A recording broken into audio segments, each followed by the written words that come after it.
Okay, and for the previous picture, that this will be the syntax. First you have to write the class A body, then as the class B is inherited from class A only, let me draw the picture again.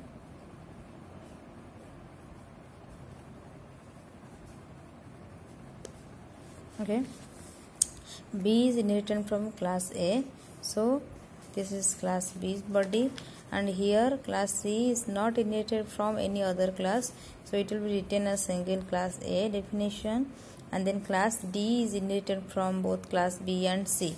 Okay, this is the form of multiple inheritance, and this is the form of single inheritance, as I have told you before. So this is the code for this syntax or this picture. Okay, so here I am taking an easy example, simple example, for so that you will better understand about hybrid inheritance. Okay, you will get easily. So in class A I have taken one single variable int x, and then in class B, as class B is inherited from class A, so I have created a constructor called B, in which I have accessed the data member of A. In the previous or in the class A, I have declared the variable x, but here I am initializing this as 10 in the class B by using a constructor. And in class C, as it is not inherited from any other class, here I have taken another variable, that is int y, and a constructor in which I have initialized the variable y as 4. Okay, it is very simple example. You can take any other examples, any type of problem to solve this, but the concept is same, the coding is same, but the difference is only the number of instructions, number of lines. Okay, but this format is same. This format will be like this, and according to your diagrams, according to your need, you have to write the code.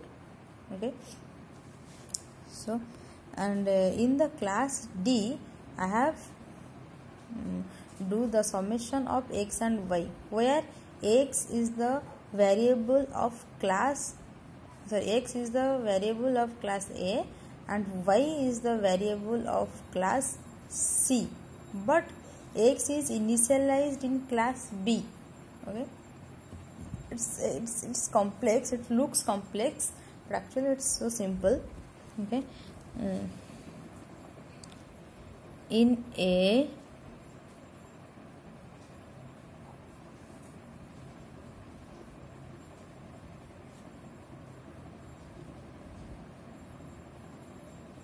okay, in A,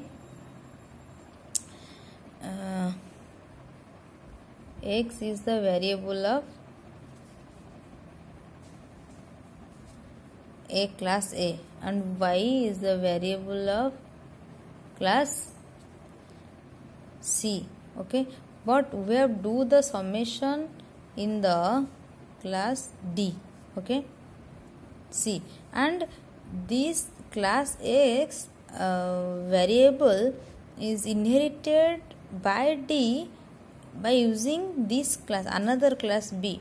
D is not inherited from A directly, but this X variable is, as it is declared as public, and the class B also uses the access specifier of A as public. So, and also this is public, it is also declared, all the constructor must be public, we have known it before, and we are using it also public.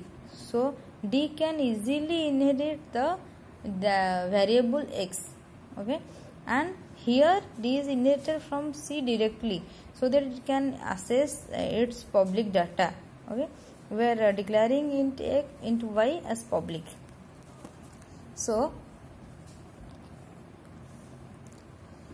only by calling or only by creating the object for class D only we can access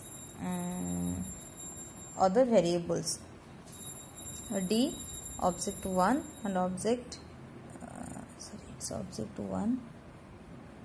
Okay, so by using object 1 you can call sum. It's so easy because the object 1 is the object of class D, it can call it. But here is the more main important thing is that D is not inherited from class A, but it is inherited from class B, and class B is inherited from class A. Okay, so D can access the variable of class A. Okay, so what will be the output? Here 10, here is 4, the output will be 14. So this is the example of hybrid inheritance. You can take any other examples. You can take one multiple, one multi-label, one single, one multi-label, two single, two multiple label, two multiple, like this, or 3 or 4, any type, but it must be the combination of two or more than two inheritances. Okay, and you have to remember the syntax of multiple, multi-label and single inheritance. This will be the syntax for multiple, multi-label and single. This is the syntax for single inheritance. This is the syntax for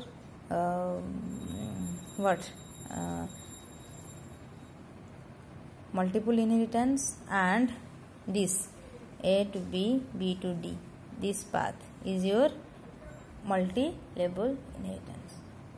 Okay, so basically in hybrid inheritance we are using any number of other inheritances. Okay, so this is all about your hybrid inheritance.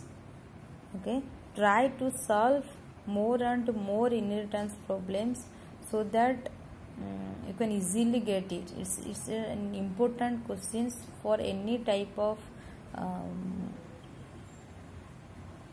competitive exams. It also comes in GATE, in NET, any other. It's a basic question. Many interview also they ask about different inheritances.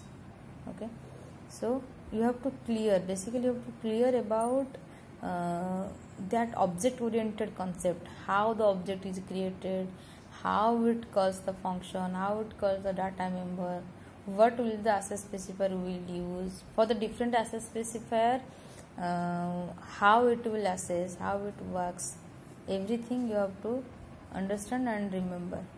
Okay? Thank you.